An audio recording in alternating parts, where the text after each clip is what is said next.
Hello, everybody, and welcome back to Story Time. Today we've got Chapter 8 of Harry Potter and the Sorcerer's Stone by J.K. Rowling. Yesterday we read The Sorting Hat, and Harry was sorted into his house, and he became a Gryffindor, and he went up to go to bed and fell asleep, and now he's on his first day of school. Chapter 8, The Potions Master. There, look. Where? Next to the tall kid with the red hair. Wearing the glasses? Did you see his face? Did you see his scar? Whispers followed Harry from the moment he left his dormitory the next day. People lining up outside classrooms stood on tiptoes to get a look at him, or doubled back to pass him in the corridors again, staring. Harry wished they wouldn't, because he was trying to concentrate on finding his way to class. There were 142 staircases at Hogwarts, wide, sweeping ones, narrow, rickety ones, some that led somewhere different on a Friday, some with a vanishing step halfway up that you had to remember to jump. Then there were doors that wouldn't open unless you asked politely, or tickled them in exactly the right place, and doors that weren't really doors at all, but solid walls that were just pretending. It was all very hard to remember where anything was, because it all seemed to move around a lot. The people in the portraits kept going to visit each other, and Harry was sure that the coats of armor could walk. The ghosts didn't help either. It was always a nasty shock when one of them glided suddenly through a door you were trying to open. Nearly Headless Nick was always happy to point new Gryffindors in the right direction, but Peeves the Poltergeist was worth 2 locked doors and a trick staircase if you met him when you were late for class. He would drop waste paper baskets on your head, pull rugs from under your feet, pelt you with bits of chalk, or sneak up behind you invisible, grab your nose and screech, "Gotcha nose!" Even worse than Peeves, if that was possible, was the caretaker, Argus Filch. Harry and Ron managed to get on the wrong side of him on their very first morning. Filch found them trying to force their way through a door that unluckily turned out to be the entrance to the out-of-bounds corridor on the 3rd floor. He wouldn't believe they were lost, was sure they were trying to break into it on purpose, and was threatening to lock them in the dungeons when they were finally rescued by Professor Quirrell, who was passing by. Filch owned a cat called Mrs. Norris, a scrawny, dust-colored creature with bulging lamp-like eyes, just like Argus Filch's. She patrolled the corridors alone.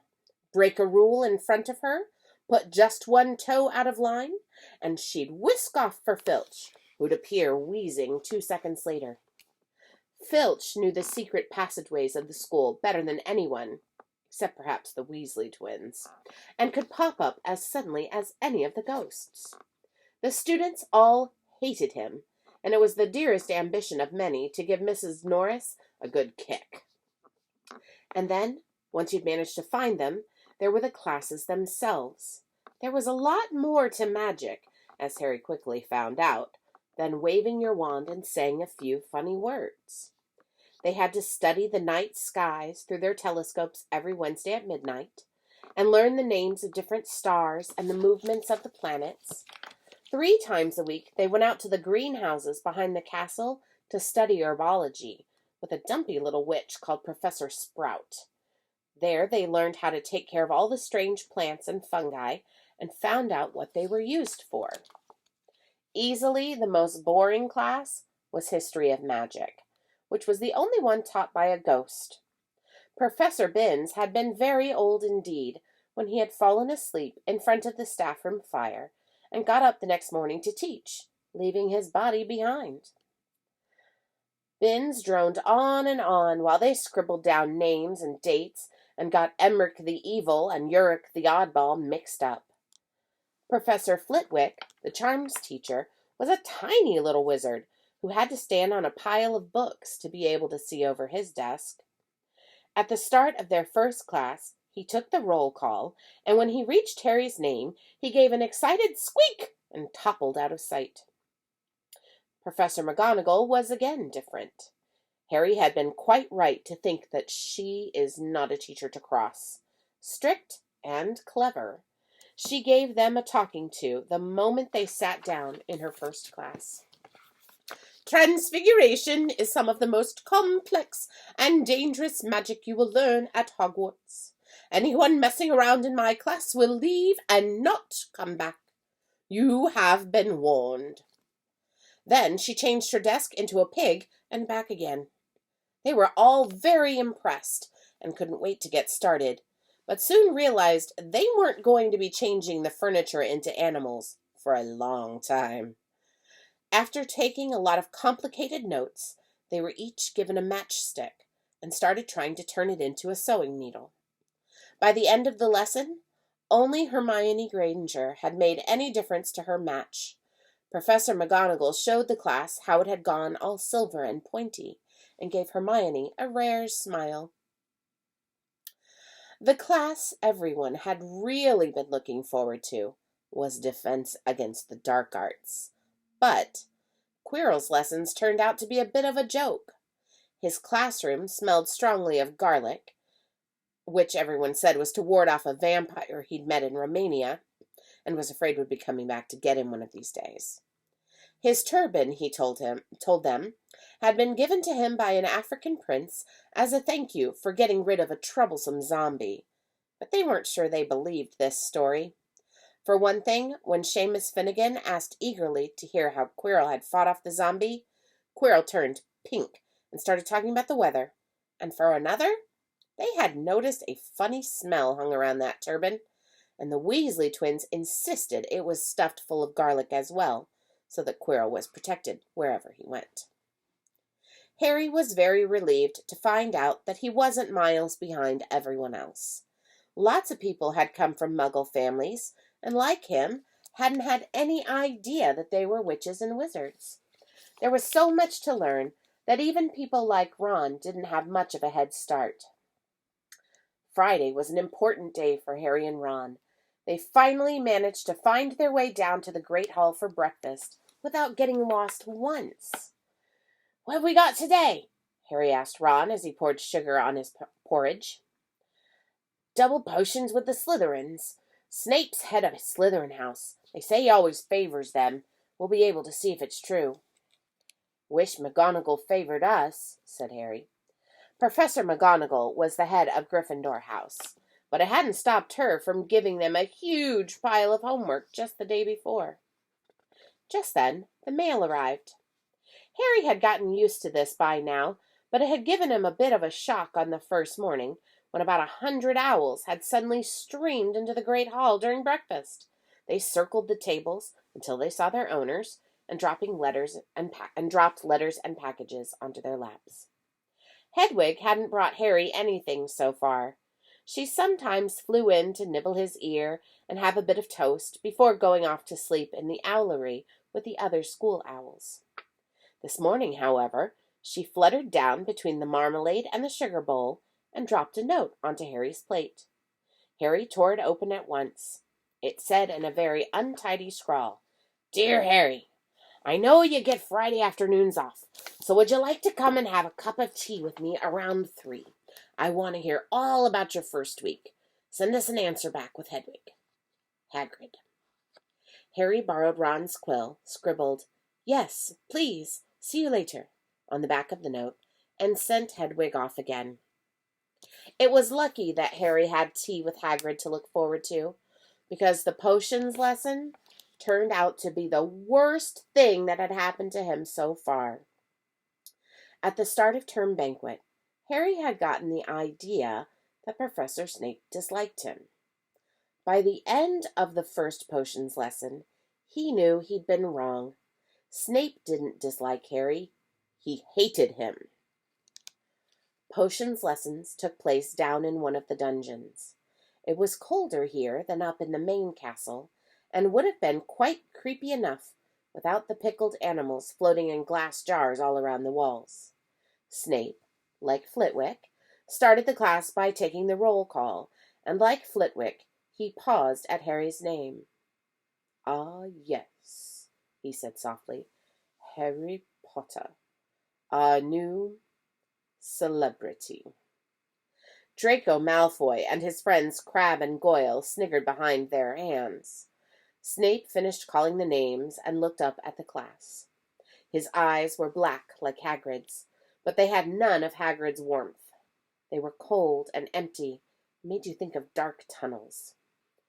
"You are here to learn the subtle science and exact art of potion-making," he began. He spoke in barely more than a whisper, but they caught every word. Like Professor McGonagall, Snape had the gift of keeping a class silent without effort. "As there is little foolish wand-waving here, many of you will hardly believe this is magic. I don't expect you will really understand the beauty of the softly simmering cauldron with its shimmering fumes, the delicate power of liquids that creep through human veins, bewitching the mind, ensnaring the senses. I can teach you how to bottle fame, brew glory, even put a stopper in death. If you aren't as big a bunch of dunderheads as I usually have to teach." More silence followed this little speech. Harry and Ron exchanged looks with raised eyebrows. Hermione Granger was on the edge of her seat and looked desperate to start proving that she wasn't a dunderhead. "Potter," said Snape suddenly, "what would I get if I added powdered root of asphodel to an infusion of wormwood?" "Powdered root of what? To an infusion of huh?" Harry glanced at Ron, who looked as stumped as he was. Hermione's hand shot into the air. "I don't know, sir," said Harry. Snape's lips curled into a sneer. "Clearly fame isn't everything." He ignored Hermione's hand. "Let's try again. Potter, where would you look if I told you to find me a Bezoar?" Hermione stretched her hand as high into the air as it would go without her actually lifting off of her seat. But Harry didn't have the faintest idea what a Bezoar was. He tried not to look at Malfoy, Crabbe, and Goyle, who were shaking with laughter. "I don't know, sir." "Thought you wouldn't open a book before coming, eh, Potter?" Harry forced himself to keep looking straight into those cold eyes. He had looked through his books at the Dursleys, but did Snape expect him to remember everything in 1,000 magical herbs and fungi? Snape was still ignoring Hermione's quivering hand. "What is the difference, Potter, between monkshood and wolfsbane?" At this, Hermione just stood up, her hand stretching toward the dungeon's ceiling. "I don't know," said Harry quietly. "I think Hermione does. Why don't you try her?" A few people laughed. Harry caught Seamus's eye, and Seamus winked. Snape, however, was not pleased. "Sit down," he snapped at Hermione. "For your information, Potter, asphodel and wormwood make a sleeping potion so powerful it is known as the draught of living death. A Bezoar is a stone taken from the stomach of a goat, and it will save you from most poisons. As for monkshood and wolfsbane, they are the same plant, which also goes by the name of aconite. Well, why aren't you all writing that down?" There was a sudden rummaging for quills and paper. Over the noise, Snape said, "And a point will be taken from Gryffindor for your cheek, Potter." Things didn't improve for the Gryffindors as the potions lesson continued. Snape put them all into pairs and set them to mixing up a simple potion to cure boils. He swept around in his long black cloak, watching them weigh dried nettles and crush snake fangs, criticizing almost everyone except Malfoy, whom he seemed to like. He was just telling everyone to look at the perfect way Malfoy had stewed his horned slugs when clouds of acid green smoke and a loud hissing filled the dungeon. Neville had somehow managed to melt Seamus's cauldron into a twisted blob, and their potion was sweeping across the stone floor, burning holes in people's shoes. Within seconds, the whole class was standing on their stools, while Neville, who had been drenched in the potion when the cauldron collapsed, moaned in pain as angry red boils sprang up all over his arms and legs. "Idiot boy!" snarled Snape, clearing the spilled potion away with one wave of his wand. "I suppose you added the porcupine quills before taking the cauldron off the fire?" Neville whimpered as boils started to pop up all over his nose. "Take him up to the hospital wing," Snape spat at Seamus. Then he rounded on Harry and Ron, who had been working next to Neville. "You, Potter, why didn't you tell him not to add the quills? Thought he'd make you look good if he got it wrong, did you? That's another point you've lost for Gryffindor." This was so unfair that Harry opened his mouth to argue, but Ron kicked him behind their cauldron. "Don't push it," he muttered. "I've heard Snape can turn very nasty." As they climbed the steps out of the dungeon an hour later, Harry's mind was racing, and his spirits were low. He'd lost 2 points for Gryffindor in his very first week. Why did Snape hate him so much? "Cheer up," said Ron. "Snape's always taking points off Fred and George.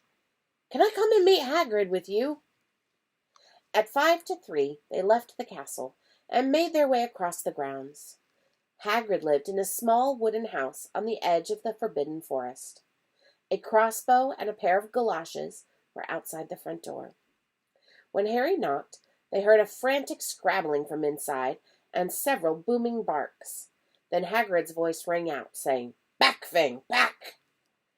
Hagrid's big hairy face appeared in the crack as he pulled the door open. "Hang on," he said. "Back, Fang!" He let them in, struggling to keep a hold on the collar of an enormous black boarhound. There was only one room inside. Hams and pheasants were hanging from the ceiling, a copper kettle was boiling on the open fire, and in the corner stood a massive bed with a patchwork quilt over it. "Make yourselves at home," said Hagrid, letting go of Fang, who bounded straight at Ron and started licking his ears. Like Hagrid, Fang was clearly not as fierce as he looked. "This is Ron," Harry told Hagrid, who was pouring boiling water into a large teapot and putting rock cakes onto a plate. "Another Weasley, eh? I spent half me life chasing your twin brothers away from the forest." The rock cakes were shapeless lumps with raisins that almost broke their teeth. But Harry and Ron pretended to be enjoying them as they told Hagrid all about their first lessons. Fang rested his head on Harry's knee and drooled all over his robes. Harry and Ron were delighted to hear Hagrid call Filch "that old git." "And as far as that cat, Mrs. Norris, I'd like to introduce her to Fang sometime. Do you know, every time I go up to the school, she follows me everywhere. Can't get rid of her. Filch puts her up to it." Harry told Hagrid about Snape's lesson. Hagrid, like Ron, told Harry not to worry about it, that Snape liked hardly any of the students. "But he really seemed to hate me." "Rubbish! Why should he?" Yet Harry couldn't help thinking that Hagrid didn't quite meet his eyes when he said that. "How's your brother Charlie?" Hagrid asked Ron. "I liked him a lot. Great with animals." Harry wondered if Hagrid had changed the subject on purpose. While Ron told Hagrid all about Charlie's work with dragons, Harry picked up a piece of paper that was lying on the table under the tea cozy. It was a cutting from the Daily Prophet. Remember, that's their newspaper. "Gringotts break-in latest. Investigations continue into the break-in at Gringotts on 31 July, widely believed to be the work of dark wizards or witches unknown. Gringotts goblins today insisted that nothing had been taken. The vault that was searched had, in fact, been emptied the same day. But we're not telling you what's in there, so keep your noses out if you know what's good for you," said a Gringotts spokesgoblin this afternoon. Harry remembered Ron telling him on the train that someone had tried to rob Gringotts, but Ron hadn't mentioned the date. "Hagrid," said Harry, "that Gringotts break-in happened on my birthday. It might have been happening while we were there." There was no doubt about it. Hagrid definitely didn't meet Harry's eyes this time. He grunted and offered him another rock cake. Harry read the story again. The vault that was searched had in fact been emptied earlier that same day. Hagrid had emptied Vault 713, if you could call it emptying, taking out that grubby little package. Had that been what the thieves were looking for? As Harry and Ron walked back to the castle for dinner, their pockets weighed down with rock cakes that they'd been too polite to refuse, Harry thought that none of the lessons he'd had so far had given him as much to think about as tea time with Hagrid. Had Hagrid collected that package just in time? Where was it now? Did Hagrid know something about Snape that he didn't want to tell Harry? Tune in next time, and maybe we'll find out some of those answers when we read Chapter 9, The Midnight Duel. I hope you're all enjoying Harry Potter. Have a great night. I'll see you next time.